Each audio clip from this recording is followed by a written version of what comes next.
Chapter 7. Darkness. Not the kind that threatens, nor the kind that consumes. A gentle darkness, a restful void. Adam was asleep. His breath was steady, his chest rising and falling in the rhythm of peace. His powerful form, sculpted from the very dust of the newborn earth, lay in the sacred stillness of slumber. He did not stir, did not dream, did not yet know the depths of the moment unfolding around him. But God knew. This was not a reaction, not a response to something lacking. This was the plan. Long before Adam had drawn his first breath, before his eyes had beheld the splendor of the world, this was planned. It had been spoken in the eternal counsel of the Godhead, a purpose woven into creation itself. It was not good for man to be alone, not because he was incomplete, not because he was lacking, but because he had been made in the image of God, and God himself was not alone. Adam did not yet know that he was alone, not in the way he would soon understand.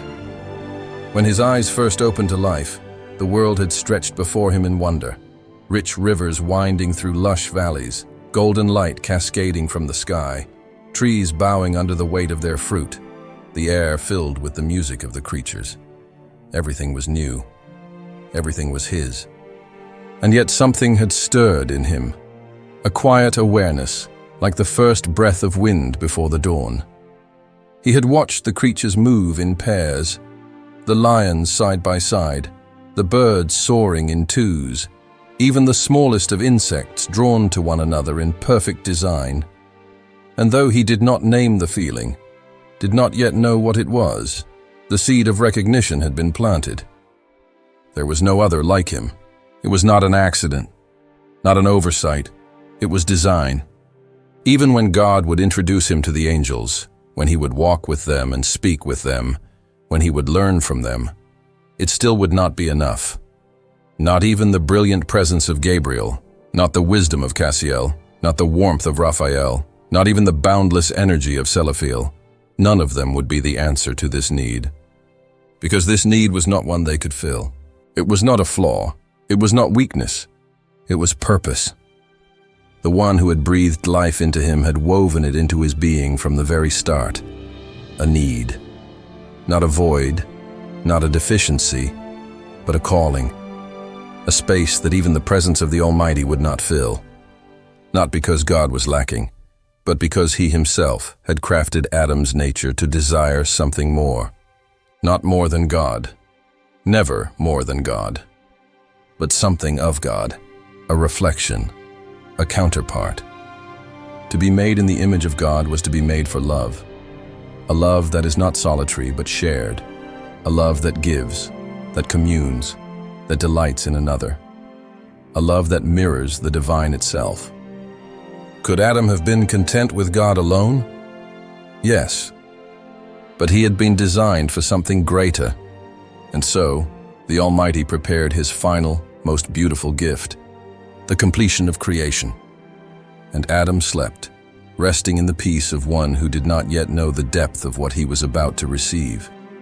Far above the newborn earth, where eternity stretched beyond comprehension and light was older than time, heaven stirred.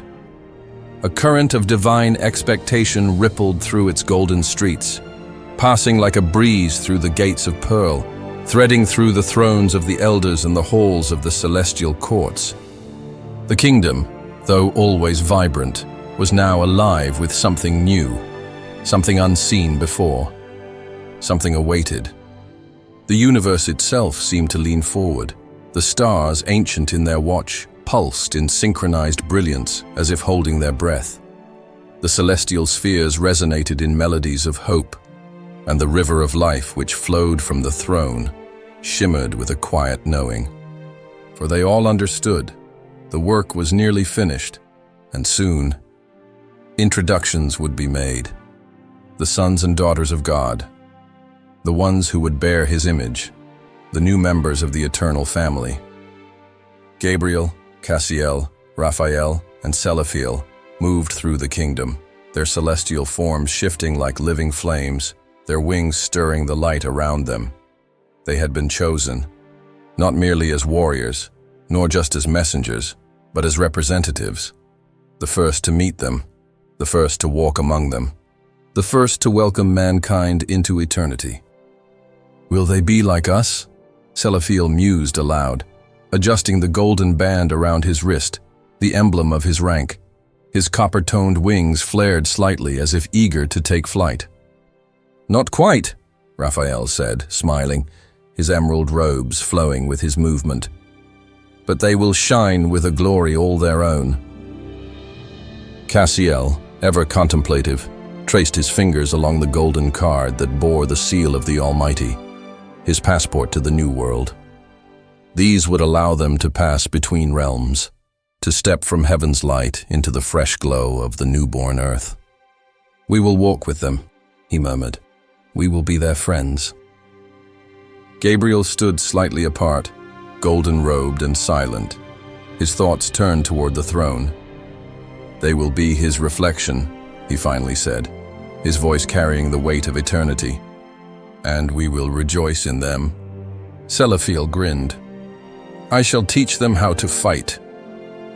Cassiel laughed, shaking his head. "May they never need such skills." Raphael clasped a hand on Selaphiel's shoulder, his voice warm with reassurance. "Let them know peace only." Heaven had known too much of war already. Even in this great anticipation, the halls of heaven had not yet forgotten their sorrow. The empty spaces in the ranks, the lingering ache in the melodies of the choirs, the places once filled by those who had chosen another path. Once, Lucifer had stood among them, radiant and mighty, a prince among princes. Now he and his followers dwelled in exile, fallen, restless and watching, bitter and dangerous. No longer could they walk these golden streets, but their presence could still be felt, like the last echo of a storm on the wind. And yet, even with that loss, heaven did not mourn as those without hope. For something greater was coming, something that Lucifer had rejected. Something that would shine brighter than his lost splendor. Mankind. Throughout heaven, the angels spoke of it, the mysteries, the possibilities. "They will build, won't they?" one angel mused, his sapphire robe catching the light. "Will they sing as we do?" "They must," another replied. "He delights in song." "And what of the beasts?" a third asked. "The creatures of this earth?" "The Son created them," Gabriel answered. "They will walk among them as caretakers, as rulers, but not as tyrants." Another angel, his silver wings trembling with excitement, turned to Raphael. "And will they heal as you do?" Raphael smiled. "They will know no sickness, no pain." A quiet hush fell over them at that. They knew the choices that would come, the freedom that had been woven into the fabric of this new world, the choice to love and the choice to walk away. Would they choose rightly? Would they see the beauty set before them? Cassiel pressed a hand over his heart, whispering the truth that kept heaven steady. He knows. And that was enough. As the angels spoke, the pulse of heaven quickened. The great city, the very heart of eternity, seemed to resonate in harmony with the moment. For soon the veil would be lifted, the work would be complete, and the first human would open his eyes. And then the second would follow, the image of God, made whole, and all of heaven would sing. He watched. From the outer reaches of the kingdom he had once called home, from the shadows where neither light nor belonging remained, Lucifer watched. Earth, the newborn world, the final masterpiece. And there, man. Adam, even from afar he could see it. The image of the Almighty woven into flesh, not as an abstraction, not as a reflection in the stars or a whisper in the wind, but real, living, walking. For the first time since his exile, a strange silence settled over him. Not rage, not defiance, not even the unrelenting hatred that burned in his core. For a fleeting moment, he felt something else, something that did not belong to him anymore. Awe. Adam was magnificent. Lucifer had seen beauty before. He had been beauty before. The splendor of heaven, the radiance of the throne, the brilliance of the morning stars as they sang for joy. But this was different. This was not just power. This was not authority in fire and light. This was glory in flesh. There was something in the way Adam moved, something in the way the wind stirred around him, in the way creation itself seemed to welcome him. The beasts did not shrink from him. They came to him, willingly, as though he were a prince of the world, bearing no scepter but crowned in something unseen. He called, and they answered. He named them, and they became. Lucifer had ruled. He had commanded legions. He had walked among the blazing stones of God. But Adam ruled by love. He should have despised it immediately. He should have scoffed, turned away, spat at the ground, and cursed the name of the one who had formed him. But something inside him twisted. The Almighty had shaped this one with his own hands, had breathed into his nostrils with his own breath. No command had brought him forth. No decree had summoned him into being. He had been formed, the image of God, not only in spirit, but in form. And that's when Lucifer's awe curdled into hatred. The image, that was the key. The Almighty had done something here, something he had never done before. He had made a being who would carry his reflection in a way that even angels did not. Not just a servant, not just another worshiper in the courts of heaven, but something more, something dearer. Lucifer clenched his jaw, a slow breath escaping through his teeth. I will shatter it. If he could not unmake mankind, he would remake them in his own image instead. If he could not erase God's signature from their form, he would carve his own over it. Adam bore holiness. He would corrupt it. Adam was reasoning, noble, pure. He would stain him with darkness. Adam was free. Then he would make him a slave. Let the Almighty fashion his new creation in perfect harmony. Let the first man stand with the light of heaven still fresh in his eyes. Lucifer would make sure he fell. Man would bow to him. Not by force, not by war, but by choice, by deception, by subtlety, by the twisting of truth until it was no longer recognizable. Lucifer exhaled slowly. It had only just begun, and still, Adam slept. The first deep sleep, the first true rest.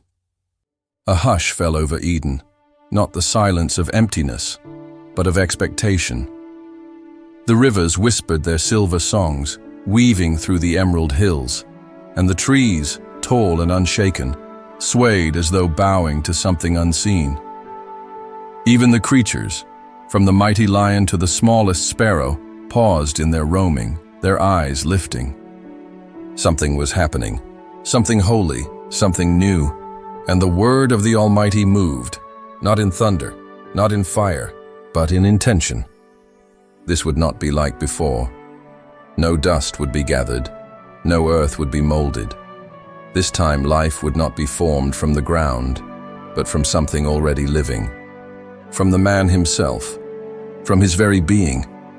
The same hands that shaped the mountains, carved the rivers, and placed the stars now moved with perfect intention, not forming something new from the dust, but bringing forth life from what already lived.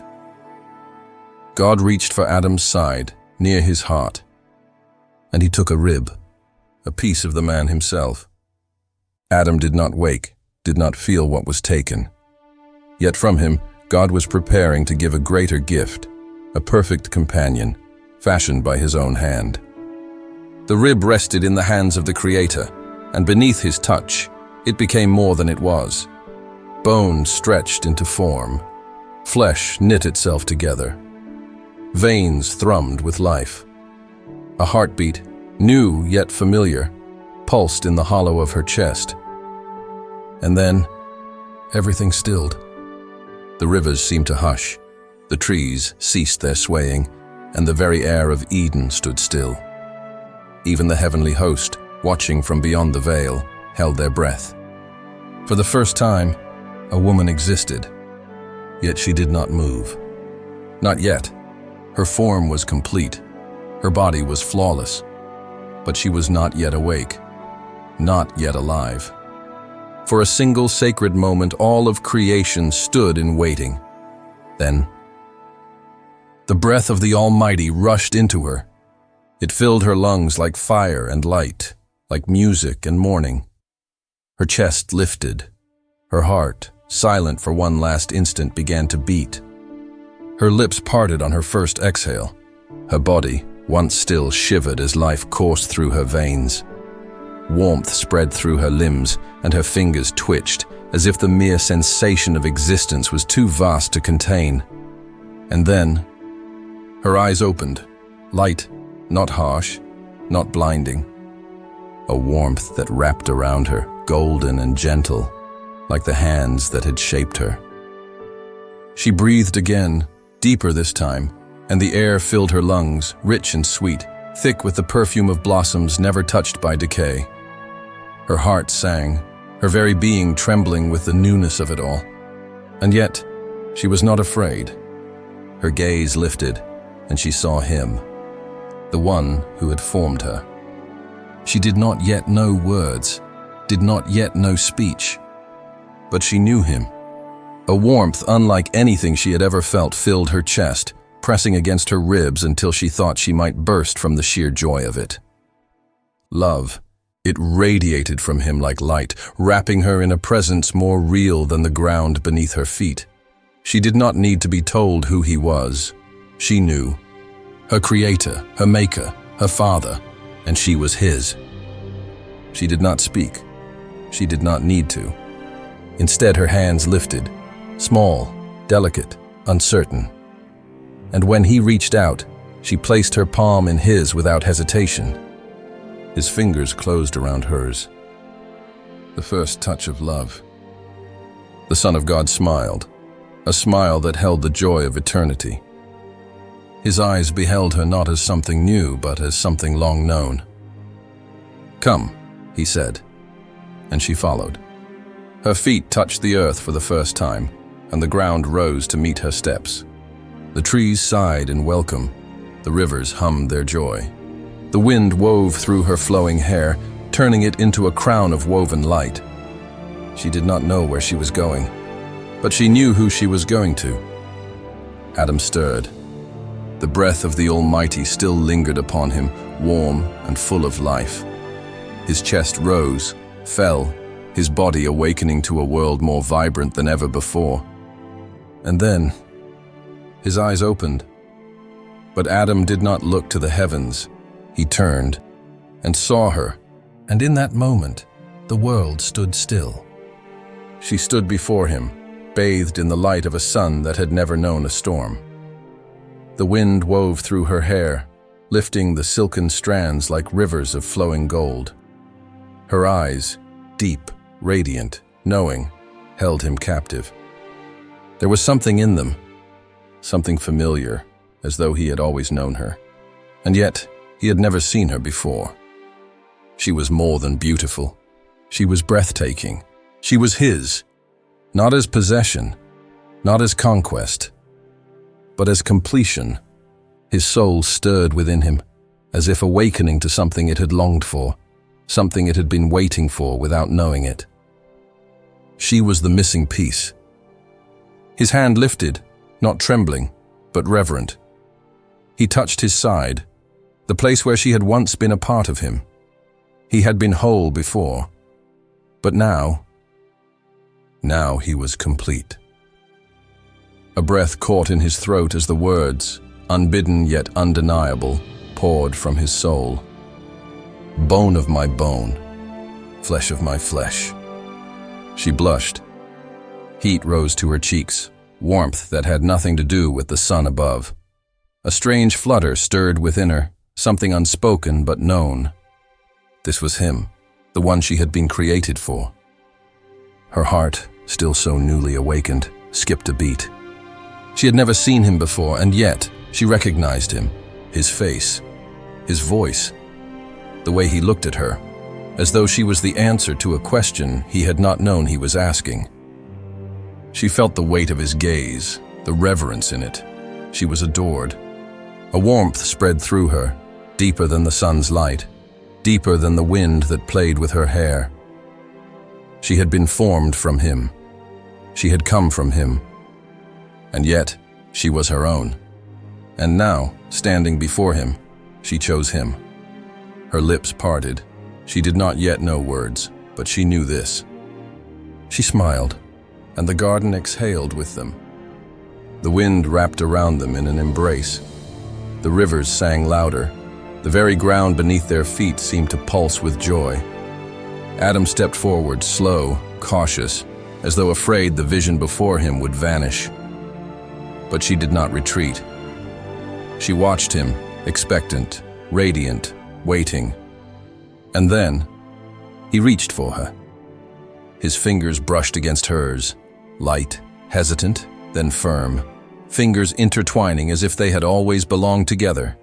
And the moment their hands touched, something passed between them. A warmth, a knowing, a joy that neither had words for, yet both understood in their souls. He was no longer alone. She was his, and he was hers, and it was very good. The stars, as old as time, burned with renewed brilliance. The angelic host, who had waited, who had watched, who had wondered, now sang. Their voices swelled through the heavens in a song never before heard, a melody woven with joy, with promise, with forever. For the moment had come. A covenant unlike any other was about to be formed, not in ink and parchment, not in decree or command, but in oneness. The Almighty stood before them, the first father giving away the first bride. Adam and Eve stood in the presence of their Creator, their Maker, their matchmaker. The garden bloomed around them, as if creation itself bore witness. The scent of fruit-laden vines filled the air. The sun stood high, painting the sky in gold and sapphire. The wind carried the fragrance of Eden's blossoms through the air. The creatures gathered in quiet reverence, sensing that this was holy. And the Son of God spoke. His voice, rich and full of love, wrapped around them like a warm embrace, settling deep within their hearts. Be fruitful and multiply. Fill the earth and subdue it. Rule over the creatures of the land, the birds of the sky, and the fish of the sea. Then he looked upon them with joy, and his next words filled the very air with purpose, with promise, with love. Adam, Eve, you are one. It was spoken into eternity. And in that moment, beneath the light of heaven, before the eyes of the Almighty, the first two became one. Not in ceremony as men would later practice, not in robes or earthly jewels, but in the fullness of divine intent. A union not merely of flesh but of spirit, a bond woven not with vows alone, but with design, with destiny, with love itself. Adam turned to Eve, and Eve to Adam. Their hands clasped, and this time they did not let go. She was his joy. He was her home. And so, the evening and the morning came, the sixth day. The masterpiece was complete. Eden stood in radiant perfection. Love had been unveiled. The image of God walked the earth, two souls, one heart, forever intertwined. And the Almighty looked upon all that he had made. And behold, it was very good. Yet, beyond the horizon, unseen by innocent eyes, there was one who watched with envy, one who had once walked among the stones of fire, one who had lost everything. And he saw the glory of their love, and he hated it.